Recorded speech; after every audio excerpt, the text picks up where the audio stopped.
Aí, boa noite! Começando aqui mais uma jornada bíblica no Instagram, quero te convidar a estudar comigo a carta aos Romanos. Mas antes, deixa eu enviar os convites aqui para que as pessoas venham assistir com a gente essa live. Se você estiver chegando agora, já convida seus amigos, bota nos grupos de WhatsApp para que mais pessoas se conectem com a gente aqui. O Instagram vai fazer aquela busca, enviar para os contatos. Já tem uma base aqui de pessoas que sempre tá acompanhando, né? Nossas lives. Estão encaminhando aqui para os nossos amigos. Vamos lá.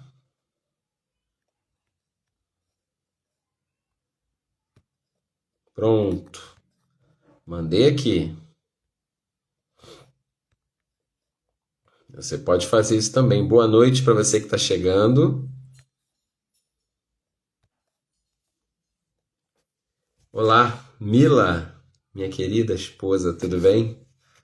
Vai me assistindo aqui ao vivo. Só clicar aqui no aviãozinho que está à direita na sua tela. Minha mãe, conectada aqui comigo. Thaís, boa noite. Vai falando aqui para mim se vocês estão recebendo a imagem, o som com qualidade. Como é que está sendo para vocês aí? Que hoje seja um dia de bastante interação, de vocês comentarem o que estão recebendo nas lives, o que estão aprendendo, né, nas leituras bíblicas de vocês. Boa noite. Prepara a sua Bíblia aí, seu caderninho para anotações.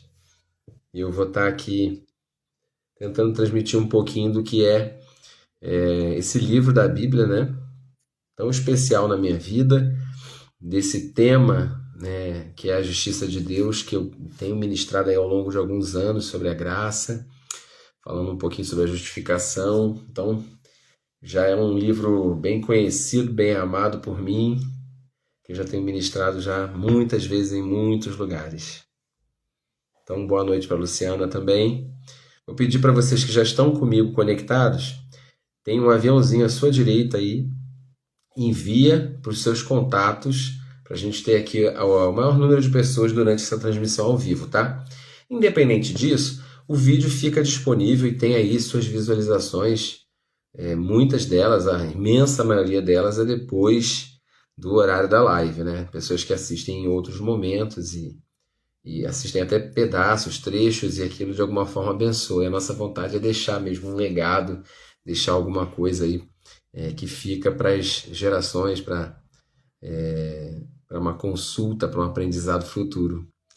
Gente, quem ainda não sabe, eu tenho um canal no YouTube que eu estou aos poucos transportando toda a sequência dos livros da Bíblia que a gente já estudou, tá?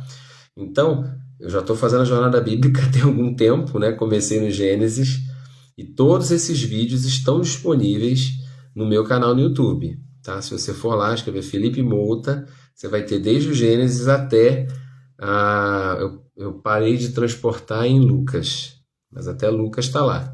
E aí quando a gente voltou, já fiz João, Atos e agora Romanos. A gente vai transportar também esse conteúdo aqui do Instagram para o YouTube, tá bom? Para a gente poder ter sequência. Amém, gente? Podemos começar? Já colocou nos grupos? Já avisou aí quem pode assistir ao vivo para assistir com a gente? Beleza. Então vamos lá. Pega a sua Bíblia, papel e caneta e vamos para o estudo dessa noite. Vamos fazer a nossa oração? Pedir para que Deus nos dê espírito de sabedoria e revelação. Amém?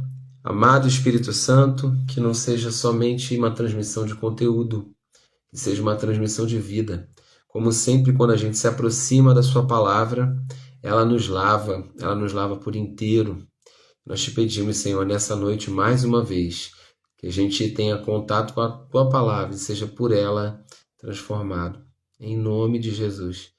Que o ensino seja simples, que o ensino seja marcante, que o ensino seja a palavra que é suficiente para falar o coração das pessoas e tocar no coração dessa pessoa que está me assistindo. Eu oro por aqueles que ainda vão assistir em outro tempo, em outro momento, que da mesma forma eles sejam atingidos. Essa palavra chegue onde ela precisa chegar, em nome de Jesus. Amém. Amém, gente?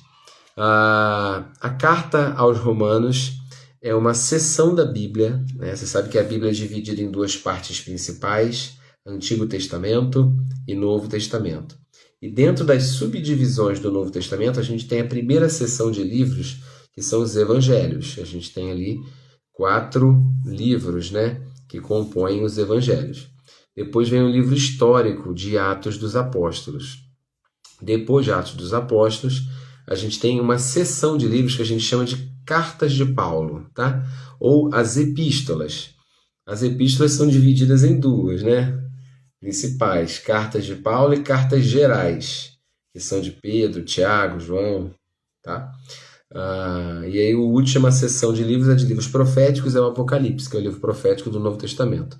Então, o Novo Testamento está dividido assim: Evangelhos, histórico, Cartas de Paulo e Gerais, e por último, o livro do Apocalipse, né? O livro profético do Novo Testamento.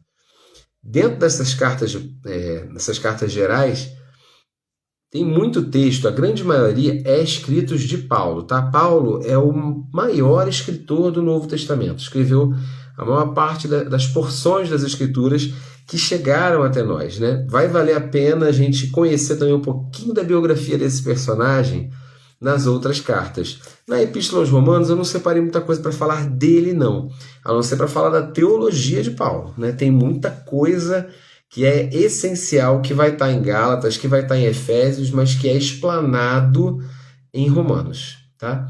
O básico ali da teologia de Paulo está ali na carta aos Romanos. E a gente vai ver que se repete nas demais epístolas, tá? A gente chama assim também. Epístola é esse estilo de texto, a gente chama de texto epistolar, né? Que tem um remetente, um destinatário. Aquela carta era para ser lida para uma igreja. Eram as igrejas assim que Paulo teve influência, seja na sua fundação, seja ali em algum momento da história, onde ele tinha que botar ordem nas coisas. E a gente vai ver em algumas cartas ele chegando para organizar a igreja naquilo que a igreja estava desordenada. Algumas coisas que Paulo fala são conselhos para as igrejas locais, mas algumas coisas a gente entende claramente que são doutrinas elementares e gerais, é o que a gente vai ver. O tema dessa carta, qual é o tema principal? Quem se arrisca? Tema central da carta aos Romanos, vamos para lá, Romanos capítulo 1, eu vou abrir com vocês, versículo 16 e 17. Romanos 1, versículo 16 e 17. Te convido a abrir também e ler comigo. O texto que Paulo vai citar aqui nesse começo dessa carta é um texto que aparece 4 vezes na Bíblia. Tá? Aparece a primeira vez em Abacuque, capítulo 2, versículo 4, depois aparece em Efésios, depois aparece em Hebreus e também aparece aqui em Romanos. Então, é uma sequência de citações que embasam a teologia de Paulo nesse texto do Antigo Testamento, que foi falado lá pelo profeta Abacuque. Romanos 1,16. Porquanto não me envergonho do Evangelho, porque é o poder de Deus para a salvação de todo aquele que nele crê, primeiro do judeu, assim como do grego. Visto que a justiça de Deus se revela no Evangelho, uma justiça que do princípio ao fim é pela fé, como está escrito, e aí ele faz a citação de Abacuque, né? O justo pela sua fé viverá, o justo viverá pela fé. Nossa, muita coisa dá para falar daqui. Mas eu quero que você grave então que o tema central de Romanos é justificação pela fé. Tá? Existe uma... E aí você vai entender onde eu quero chegar, né? Não é só, como eu digo sempre, a jornada bíblica não é só um monte de informação da Bíblia. A jornada bíblica é uma aplicação da Bíblia na nossa vida. Eu não gosto apenas de dar aqui teoria para você, né? Quero saber o quanto essa teologia, o quanto ela afeta a nossa vida. O que é a justiça de Deus, a justificação?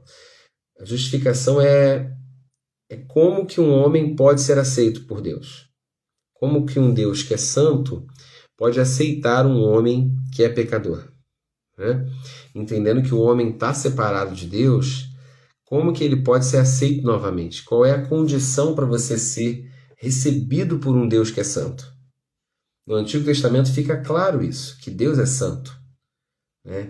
E que você não pode se aproximar dele, né? É isso que o Antigo Testamento mostra.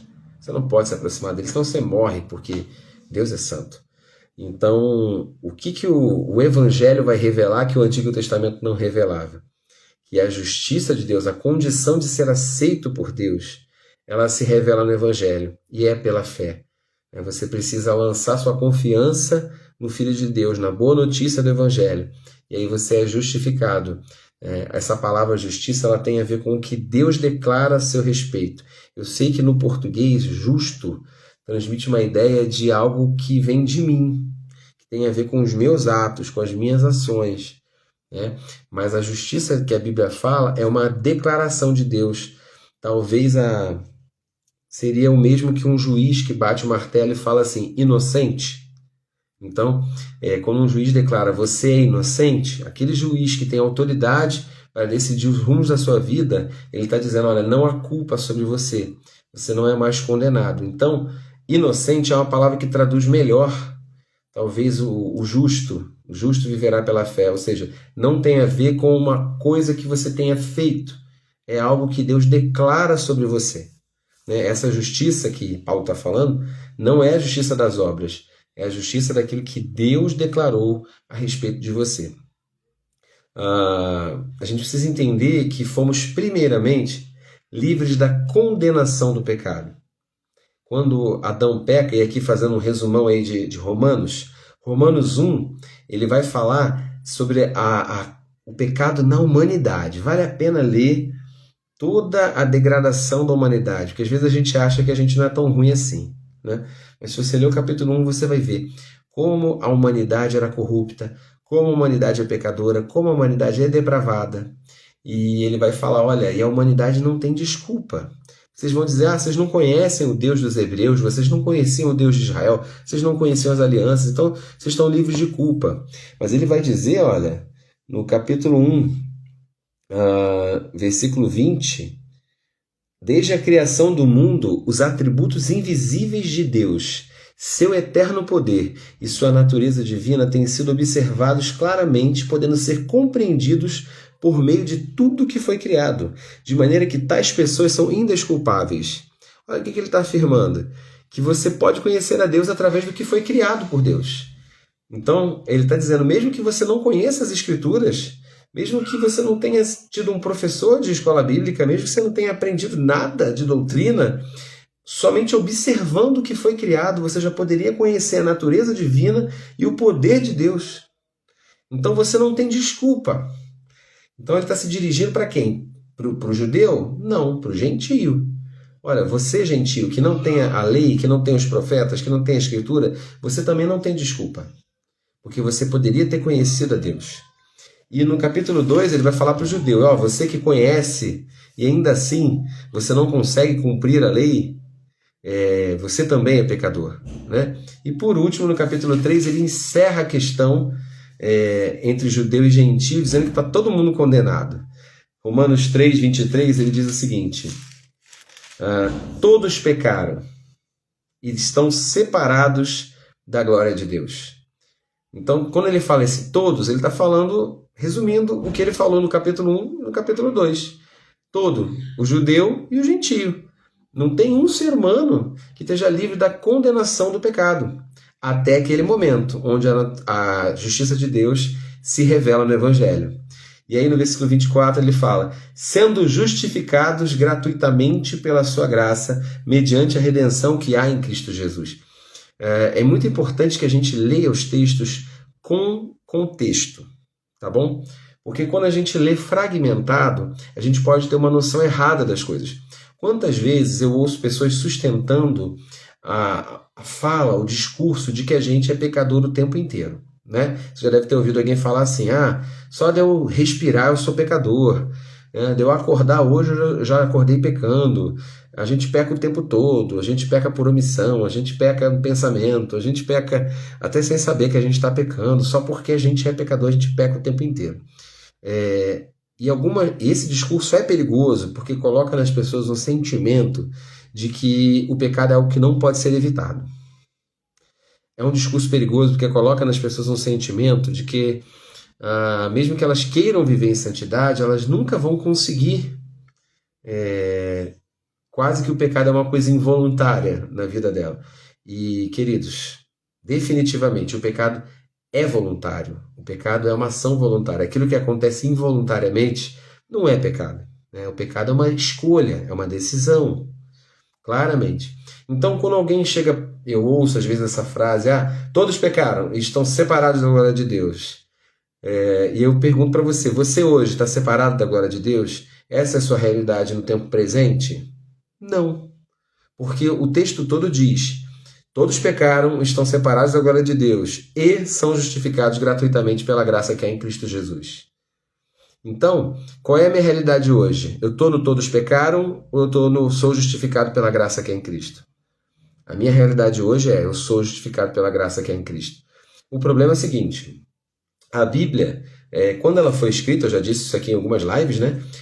Era um texto corrido, parágrafos, frases, né? Era um livro, era uma carta, era uma epístola, né? Enrolada, né? Um livro era um rolo e não tinha essa divisão de capítulos e versículos, tá? O que acontece? Depois alguém resolveu numerar capítulo tal, versículo tal, para te facilitar encontrar os textos. Então, essa divisão de números, de capítulos e versículos não havia no princípio. Paulo não colocou o capítulo 3, versículo 23 e o outro ao 24.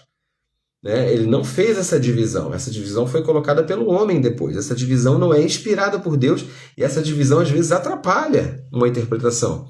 Porque ele está desenvolvendo um pensamento. Como eu disse para você, no capítulo 1, ele está dizendo que o homem gentio ele é culpado. Depois ele fala que o judeu é culpado. E aí no capítulo 3 ele fecha a conclusão. Todos pecaram.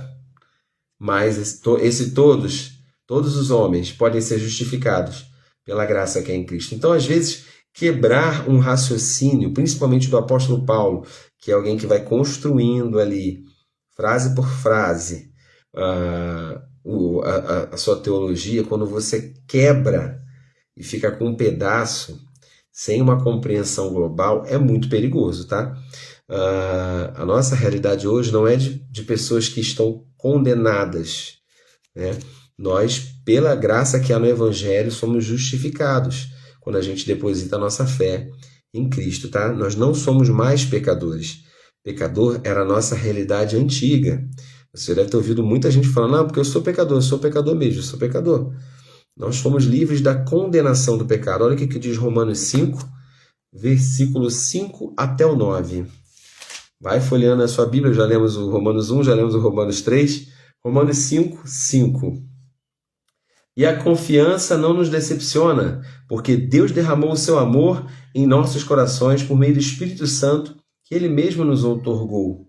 Em verdade, no devido tempo, quando ainda éramos fracos. Percebe o tempo aí? Estou lendo Romanos 5, 6. Ainda éramos fracos. Cristo morreu por todos os ímpios. Então eu era fraco, eu era ímpio. Sabemos que é muito difícil que alguém se disponha a morrer por um justo. Embora por uma pessoa que se dedique ao bem, talvez alguém tenha coragem de dispor sua vida. Porém, Deus prova seu amor para conosco pelo fato de ter Cristo morrido em nosso benefício quando ainda éramos pecadores. Então ele coloca no pecado, no passado. Nós éramos pecadores. 9. O que a gente é agora? Então, antes a gente era fraco, a gente era ímpio, a gente era pecador. E o que a gente é agora? Versículo 9. Agora, como fomos justificados por seu sangue, muito mais ainda, por intermédio dele, seremos salvos da ira de Deus. Então houve uma mudança na nossa natureza. Nós éramos, por natureza, pecadores. Tá? Tem aquela máxima frase que, de vez em quando, a gente questiona, né? O ser humano, né? Ele é pecador porque peca ou ele peca porque é pecador? Pensa comigo aí. O ser humano, na sua natureza, né, quando ele nasce, antes de receber o Evangelho, a justiça de Deus, Ele é pecador porque ele pecou, ou ele pecou porque ele é pecador? Para pensar. Vou te responder contando uma história.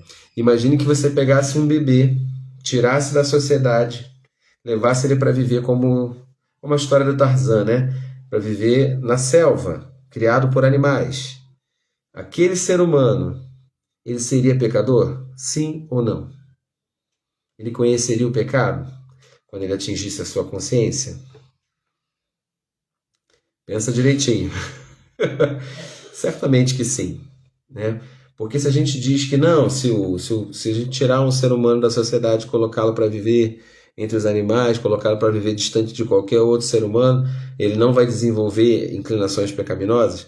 Se a gente achar que o ser humano é pecador por causa do ambiente, a gente vai estar dizendo então que é o ambiente que nos faz pecar, né?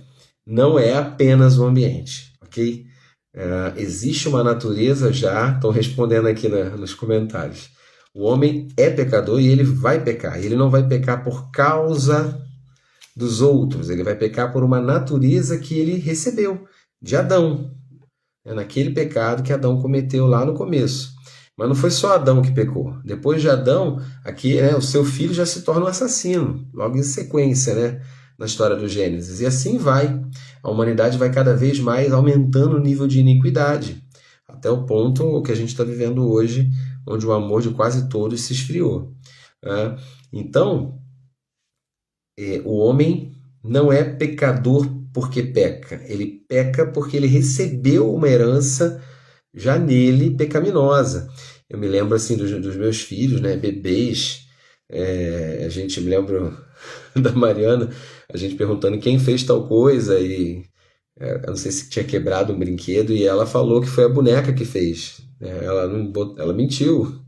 Então assim, quem ensinou isso para ela, né? Nós não ensinamos ela a mentir.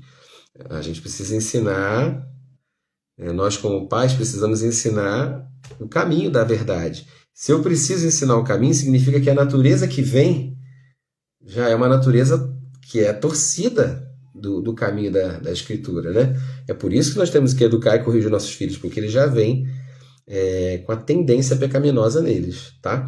Então, o homem, ele ele peca porque ele é pecador, primeiramente, na sua natureza.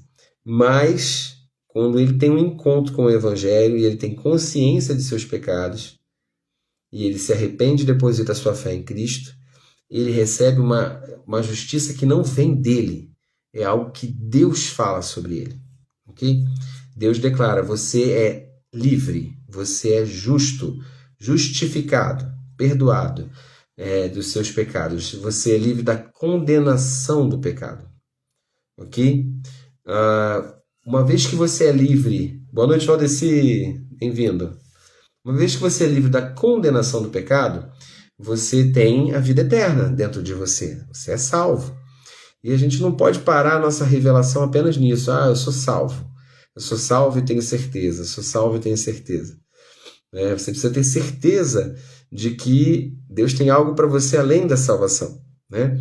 Uma vez que você foi livre da condenação do pecado, esse mesmo evangelho, ele te faz livre do poder do pecado. Ou seja, o pecado não tem mais poder sobre você, no sentido de te escravizar.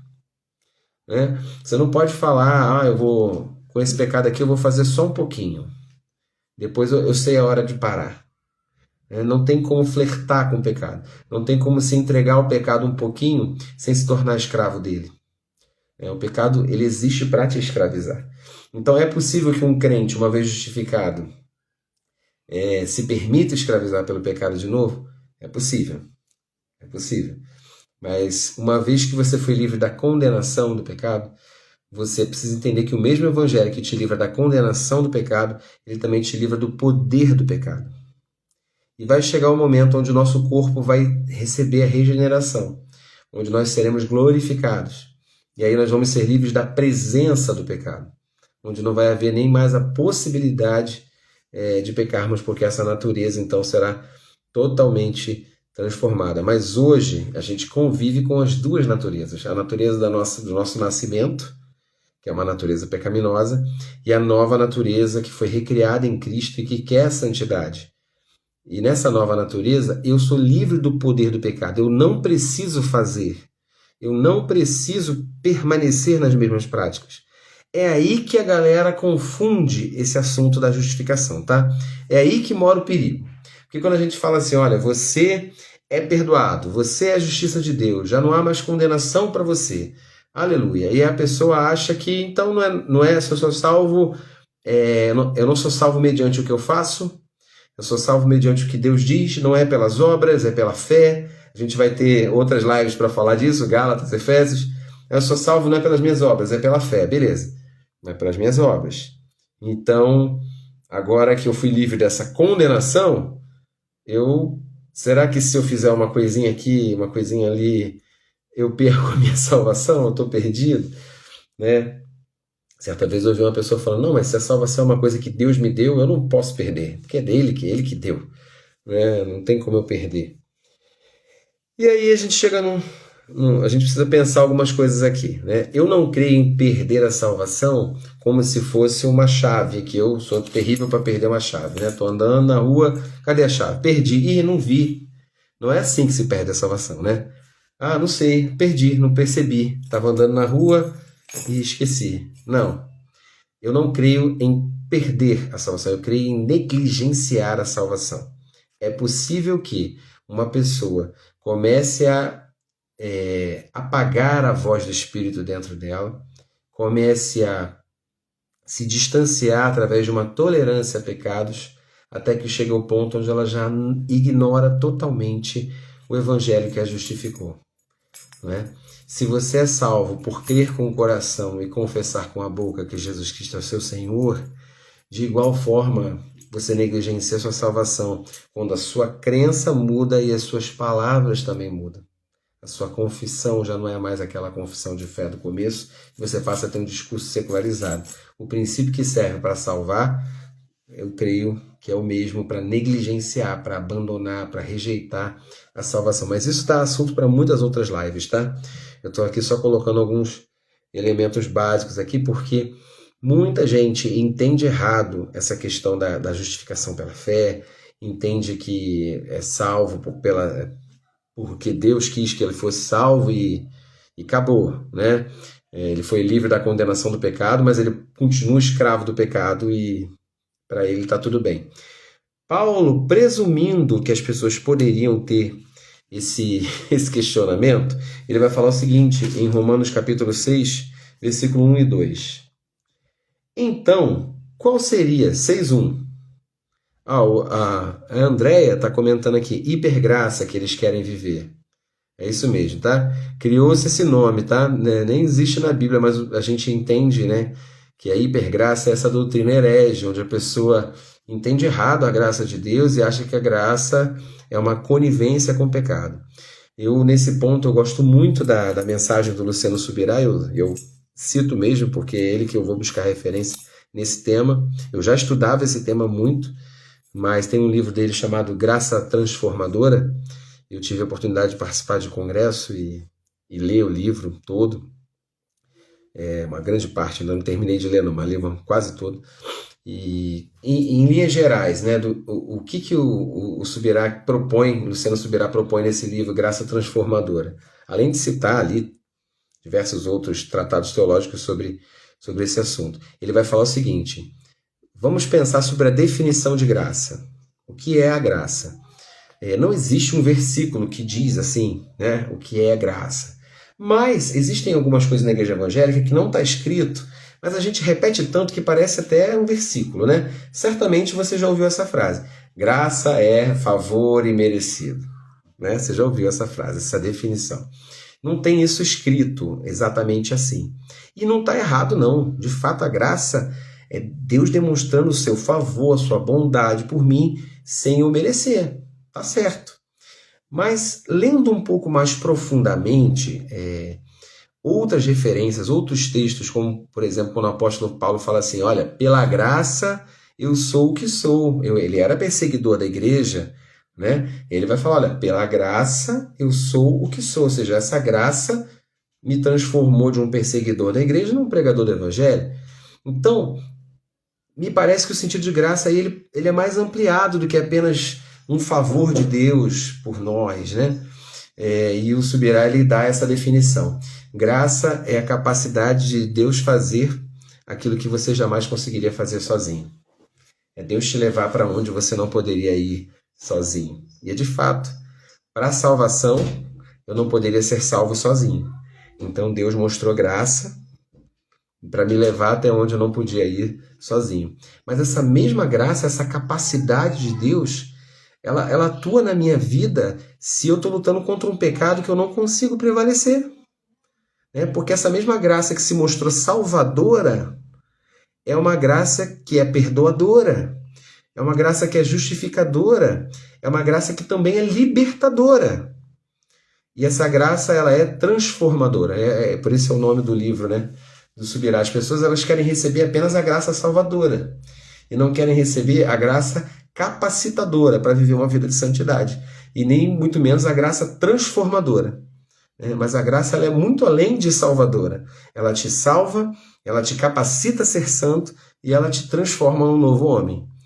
A graça é o que Paulo fala: pela graça eu sou o que eu sou. Deus me pegando onde eu não era capaz de ir e me levando até onde ele, fazendo em mim, aquilo, me tornando aquela pessoa que ele sempre sonhou. Nós fomos livres da condenação do pecado, mas nós também, pela graça, somos livres do poder do pecado e finalmente seremos livres da presença do pecado. Ok? Deu para entender aí?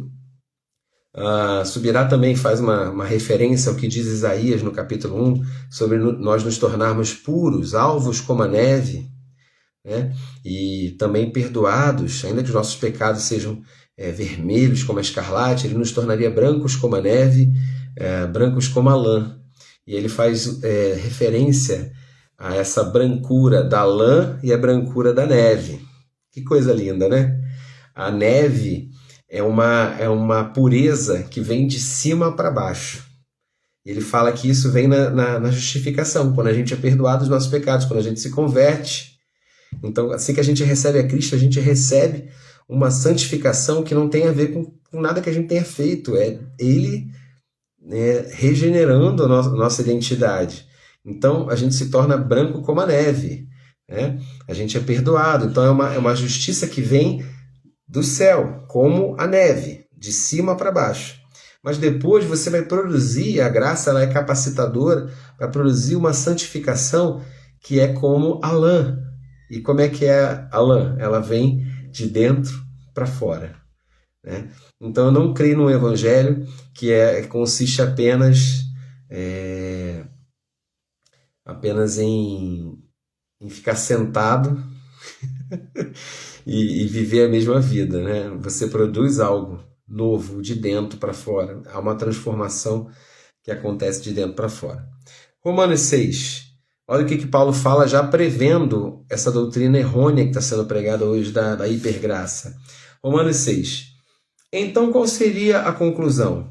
Devemos continuar pecando a fim de que a graça seja ainda mais ressaltada? Parece meio absurdo isso, né? Mas você sabia que tinha um poeta, olha aqui a literatura, Gregório de Matos, depois você dá um Google aí e pesquisa. Ou não pesquisa não, que não vale a pena. Gregório de Matos, poeta barroco brasileiro, tá? Um dos poemas dele, ele fala o seguinte: Senhor, quando eu peco, eu dou a oportunidade de Deus se mostrar mais gracioso. Porque quanto mais eu peco, Deus tem mais oportunidade de mostrar o quanto ele é perdoador. Olha essa contradição, né? É o homem da época da Contra-Reforma, desse período barroco. Então ele entende que ele dá chance para Deus ser bom toda vez que ele erra. É o que o Paulo está falando aqui. Então, se eu pecar, a graça ainda vai ser mais ressaltada. Versículo 2. De forma alguma, nós que morremos para o pecado, como seria possível desejar viver? A versão King James diz: como você que morreu para uma coisa ainda quer voltar para viver sob o jugo? Viver sob esse jugo que você já foi liberto. Romanos 6,12. Portanto, não permitais que o pecado domine vosso corpo mortal, forçando-vos a obedecerdes às suas vontades. 13. Tampouco entregais os membros do vosso corpo ao pecado, como instrumentos de iniquidade. Antes consagrai-vos a Deus, como quem fostes levantados da morte para a vida, e ofereçais os vossos membros do corpo a Ele, como instrumentos de justiça. Porquanto o pecado não poderá exercer domínio sobre vós, porque não estáis debaixo da lei, mas debaixo da graça. Não estáis debaixo da lei, mas debaixo da graça. Então, o que é estar debaixo da graça? É não estar debaixo do domínio do pecado mais. Ok? Você é livre para dizer não ao pecado. Entende? Você é livre para dizer não. Você não é apenas livre da condenação, você é livre daquele pecado que você vive lutando. Você já é livre dele. Então, você pode clamar a Deus, porque a graça que Deus liberou, esse poder, essa capacidade para te salvar, ela também atua em você, atua nos membros do seu corpo, para te libertar desse vício que te escraviza, desse cativeiro de alma, de pensamento, de emoções, de carências que está te prendendo. Amém? Existe graça de Deus, tem graça de Deus para você sair desse lugar que você está de prisão. Tem graça de Deus para você. Uma graça que livra da condenação, mas não livra do poder do pecado, é uma graça barata. A graça de Deus verdadeira é como ele fala, o pecado, versículo 14, Romanos 6, não poderá exercer domínio sobre vocês, porque vocês não estão debaixo da lei, mas debaixo da graça. O pecado não precisa mais te dominar. Amém? Eu comecei a estudar esse assunto por causa de um jovem, certa vez, que se converteu e ele começou a aprender as coisas certas, sabe? Ele começou a aprender que o que ele fazia no mundo era errado e acho que todo mundo já viveu isso, né? Quando você recebe a Cristo e você se dá conta de um monte de coisas que se você tivesse aprendido antes, você teria feito diferente. E isso, meu querido, é o legítimo arrependimento, né? Quem se arrepende de verdade, não é aquela pessoa que fica olhando para o pecado dizendo assim, meus tempos, se fosse antigamente eu fazia. Não, quem se arrepende de fato sente vergonha do que fazia. Não fica lamentando como se estivesse com saudade. Aquele tempo, hein? Fosse naquela época. Eu não tenho saudade nenhuma do meu tempo sem Cristo. Né? Quem de fato entendeu o que fez, sente vergonha. E eu me lembro certa vez de um jovem que quando começou a aprender as verdades da palavra, ele falou assim, eu queria tanto ter aprendido isso antes. E ok, até aí tá tudo bem a fala dele. Mas a segunda parte me preocupou porque ele disse assim, mas agora já era. Agora já era. Quem sabe você tá me ouvindo, você tá pensando assim, se eu aprendesse as coisas do evangelho antes, eu poderia ter evitado muito problema. Sim, tá certo. Mas não acha que tá tudo perdido, não. Quando você fala assim, agora já era, você tá achando, inconscientemente você tá dizendo, olha, agora que eu estou justificado, mesmo sendo crente, eu nunca vou ser igual aquele pessoal que sempre esteve na igreja.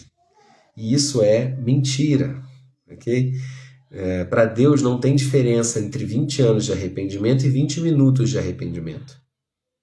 Ok? Não tem diferença entre 20 anos de arrependimento e 20 minutos de genuíno arrependimento.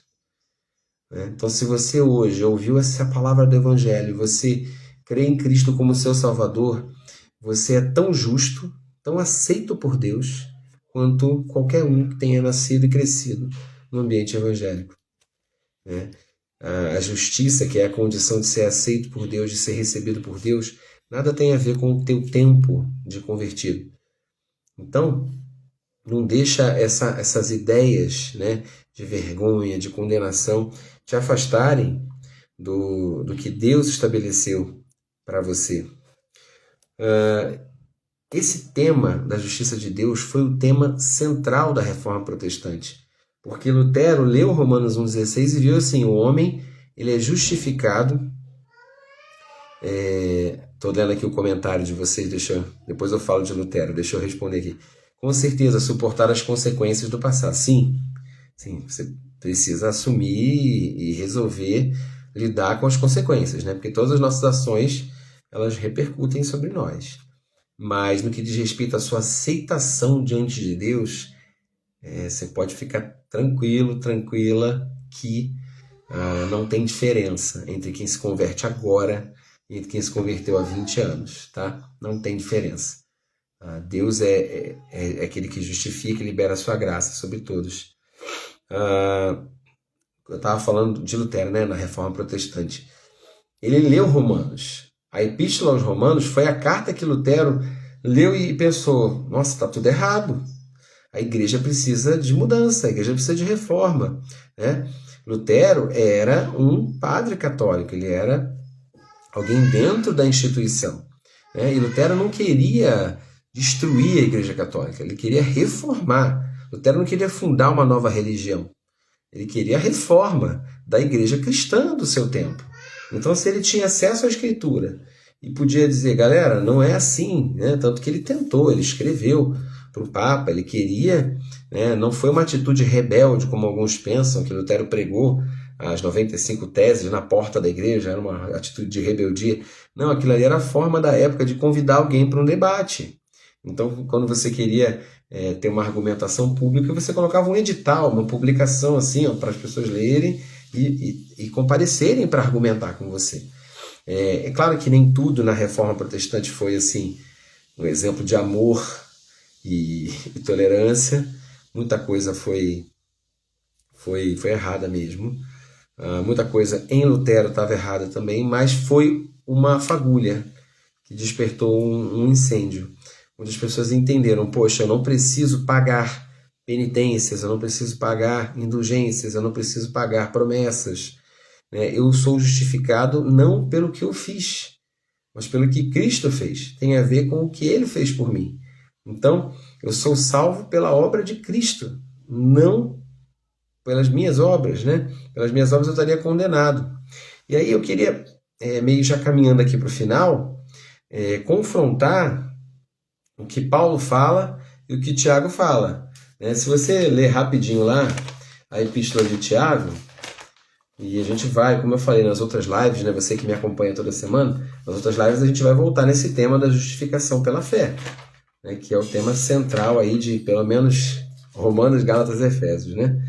Mas na Epístola de Tiago parece que está havendo uma contradição da Bíblia, né? Uma contradição entre Paulo e Tiago, e é difícil de explicar para muita gente, tá? Mas eu vou tentar aqui, em linhas gerais, falar com vocês.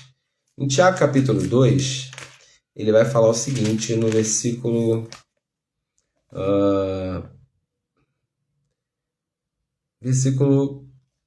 14.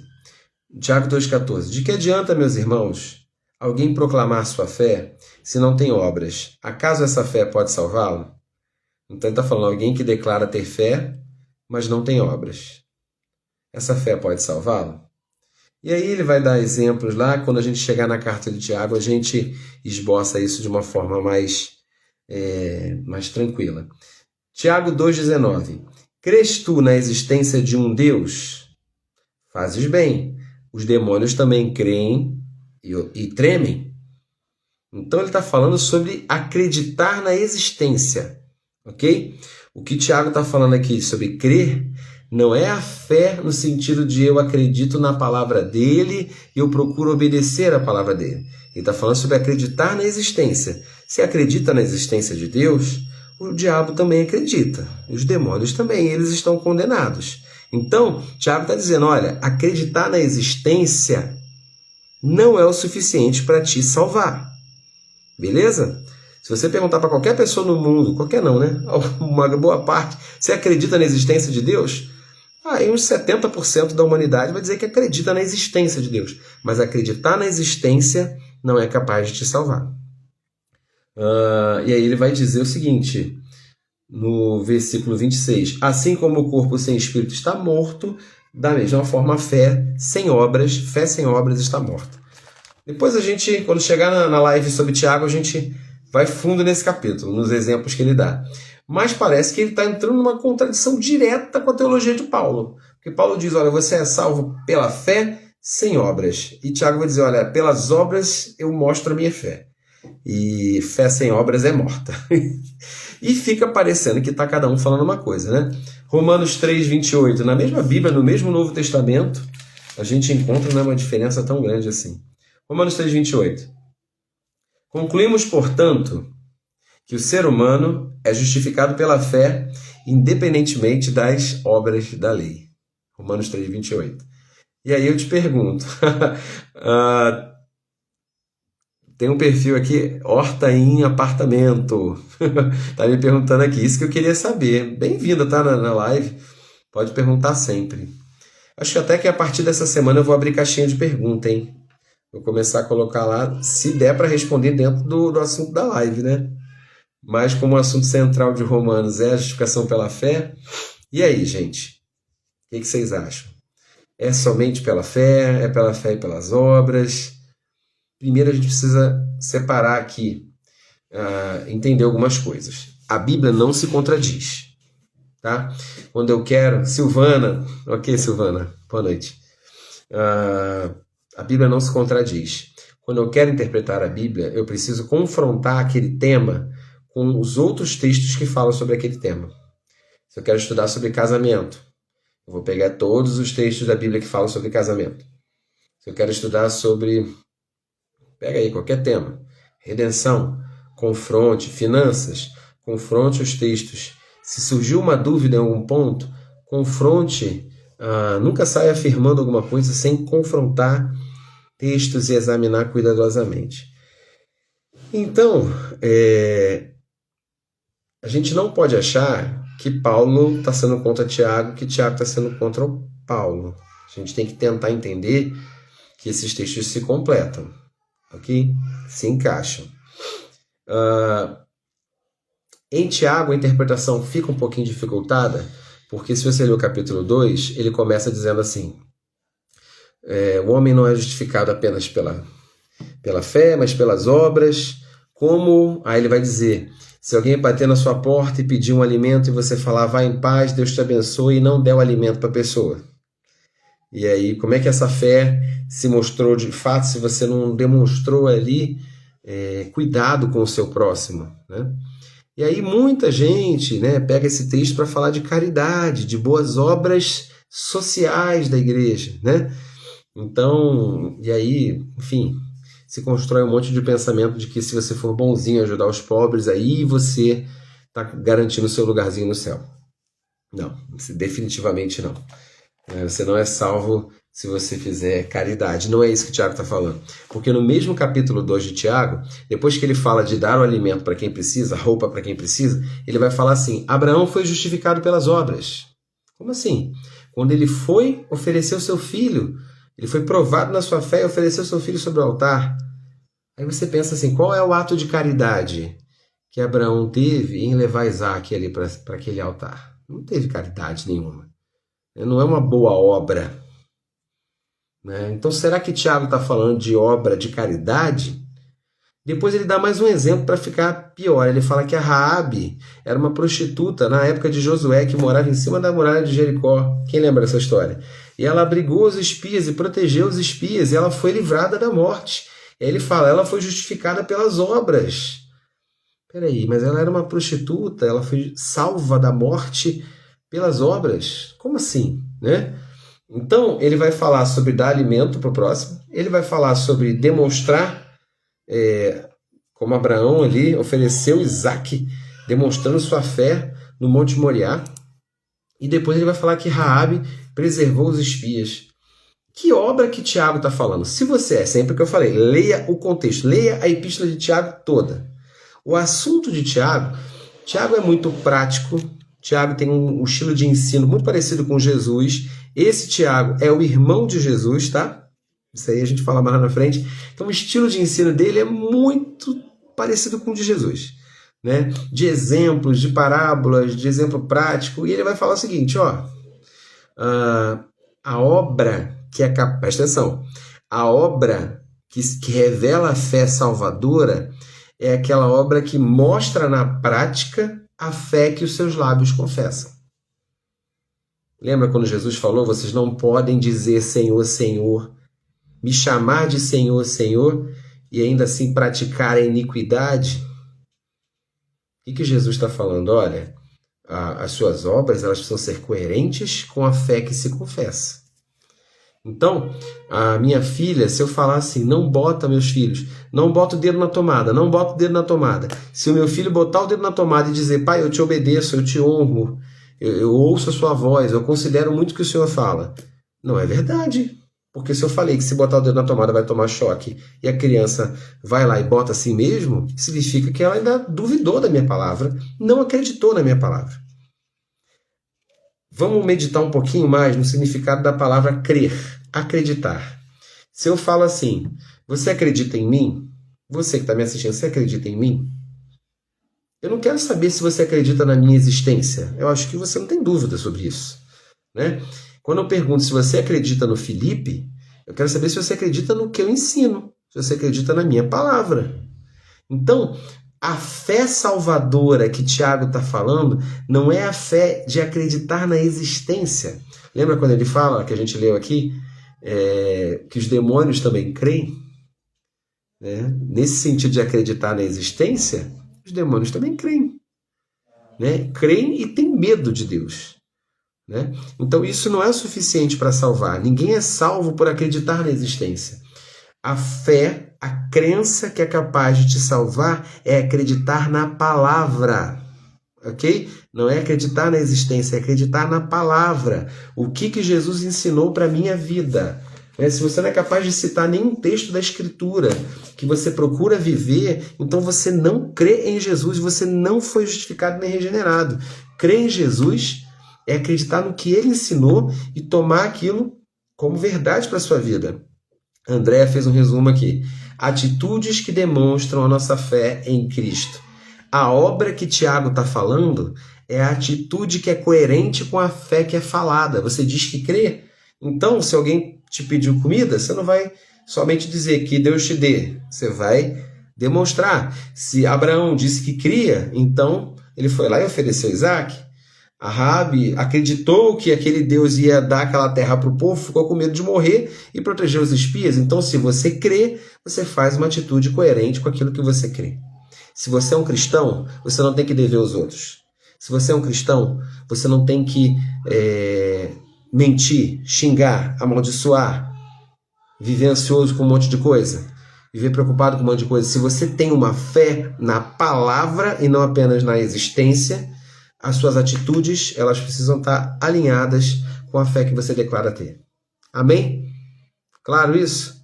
Mas por que Paulo fala que você é salvo pela fé sem as obras? Gente, pelo amor de Deus. Romanos 3,28. O que diz? O homem é salvo pela fé sem as obras da lei. Ei. Paulo não está falando da mesma obra que Tiago, gente. Pegou? Tiago está falando que a obra que revela a fé é a obra que manifesta a fé que se declara. Paulo está falando sobre o cerimonial mosaico. Circuncisão, guardar o sábado, os rituais. É isso que ele está falando. Olha, concluímos que o homem é salvo pela fé sem as obras da lei. Então Paulo não está dizendo, olha, ele não chegou dizendo, olha, não é necessário mais cumprir mandamento nenhum, está tudo liberado. Paulo nunca falou isso, você acabou de ler que se você já é livre do poder do pecado, você não vai se tornar mais escravo dele. Paulo nunca dispensou o cumprimento dos mandamentos.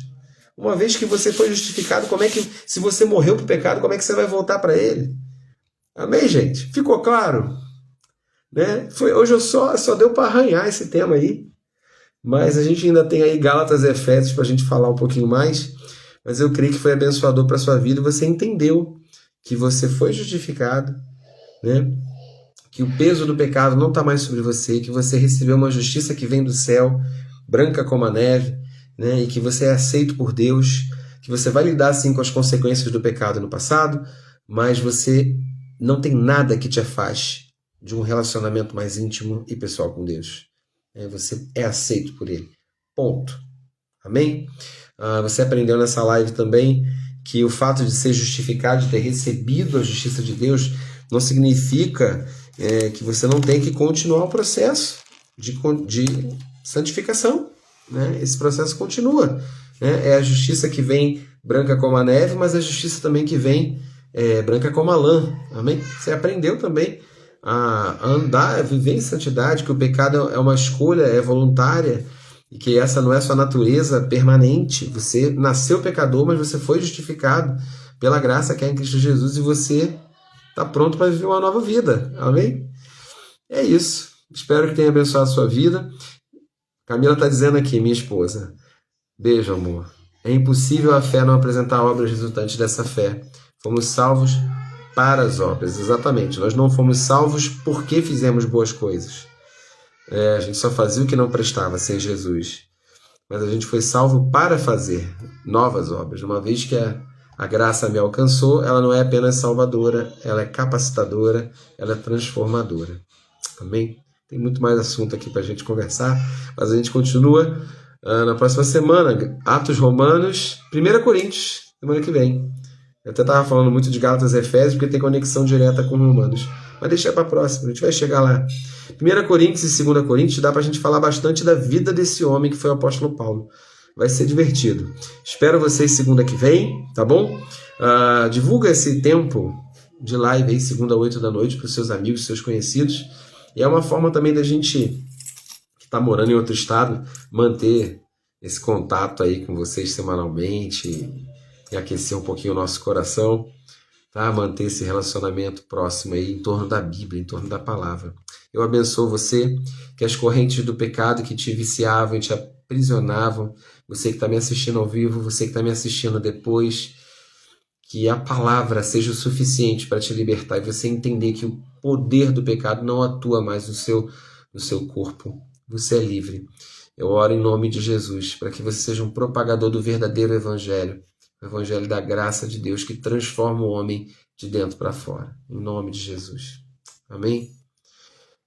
Valdeci está dizendo aqui, crê no Senhor vosso Deus, estareis segura. Crê nos seus profetas e prosperarão. Amém? É isso, gente.